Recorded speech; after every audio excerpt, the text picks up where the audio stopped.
Se a Constituição Federal prevê em seu artigo 133 que o advogado é essencial à administração da justiça, como pode ele ser classificado de visitante ao adentrar nos edifícios dos tribunais brasileiros? Esse é o questionamento da OAB contra as revistas feitas em advogados com detetores de metal. Para o presidente nacional da Ordem, o fato de, em muitos tribunais, o advogado ser identificado como visitante no crachá viola a premissa de que não deve existir hierarquia entre o profissional da advocacia, o membro do Ministério Público e o magistrado. O Estatuto da Advocacia é claro ao afirmar: não há hierarquia nem subordinação entre advogados, magistrados e membros do Ministério Público, devendo todos tratar-se com consideração e respeito recíprocos. Mas na prática do direito não é isso que se observa. O que se vê é uma violação gravíssima do chamado princípio da paridade de armas. Porque enquanto o juiz e o Ministério Público geralmente têm uma relação muito mais próxima, o membro do Ministério Público tem acesso irrestrito aos ambientes das varas judiciais, ao gabinete do juiz, ao advogado, muitas vezes esse acesso é inclusive vedado. Tem muitos advogados, tem muitos juízes que não recebem um advogado, embora haja expressa decisão do CNJ dizendo que isso é ilegal. Mas a gente ainda vê isso muito acontecer. A própria organização das salas de audiência, Daniela, ela revela uma disparidade nesses poderes, nessa guerra entre poderes.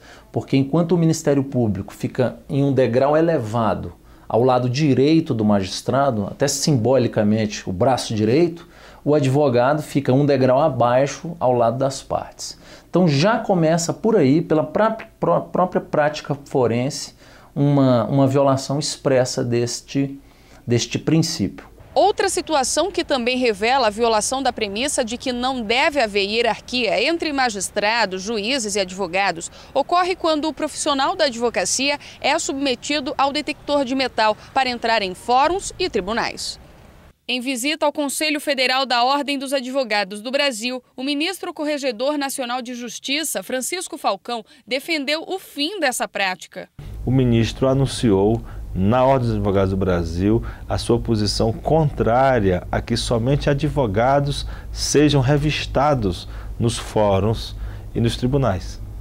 Porque se todos são seres humanos e se não há hierarquia entre advogado, juiz e Ministério Público, ou se faz a vista, ou se faz a revista em todos, ou não se faz a revista em nenhum.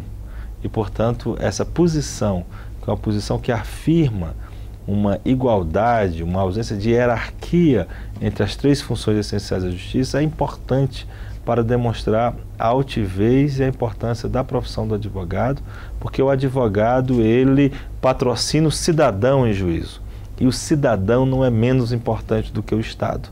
Então, para demonstrar que o cidadão não é menos importante que o Estado, logo o advogado não pode ter uma relação hierárquica inferior em relação aos juízes e aos membros do Ministério Público. O assunto tem sido discutido pelos conselheiros do CNJ e ainda deve ser colocado em votação para que o Conselho se manifeste sobre a prática. É uma medida extremamente constrangedora, né? Principalmente para a carreira do advogado. A profissão do advogado está citada diversas vezes na Constituição e o artigo 133 da nossa Constituição diz que o advogado ele é essencial à administração da justiça. Então, entendo respeitosamente com um grande desrespeito, inclusive, ao advogado e uma grande mácula à isonomia e a inexistência de hierarquia entre esses atores do direito, que é uma magistratura, o Ministério Público e o advogado, se exigir tal procedimento do advogado.